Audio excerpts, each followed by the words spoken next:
Təbii yollarla testosteronu kişilər necə artıra bilər? Hansı həyat tərzi dəyişikliklərində bu mümkündür?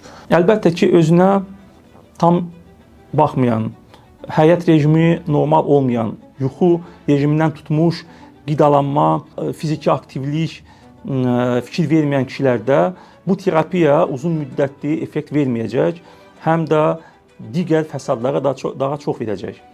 İlk olaraq pasientlər həm zərərli vərdişlərdən uzaq olmalıdırlar. Ona görə ki, bunlar da çox təsir eləyir. Mən demirəm narkotik vasitələrdən, Siqaret və spirtli siqaret, alkoqol. İllər keçdikcə onlar təsir eləyəcək. Onsuz biz bilirik ki, 35 yaşdan sonra testosteron hər il 1% düşəcək.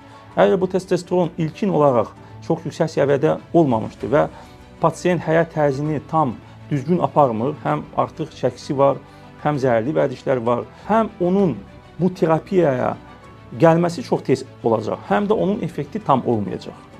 Əlbəttə ki, siz deyən kimi həyat tərzinə mütləq vermək lazımdır, fikir vermək lazımdır. Həm fiziki idman, həm qidalanma, müəyyən stres səviyyəsi aşağı olması. Stres səviyyəsi birbaşa testosterona təsir eləmir. Sadəcə geri dönüş mexanizmı nəzərə alaraq müəyyən hormonlar problem törədir və nəticədə testosteron illər sonra düşə bilir.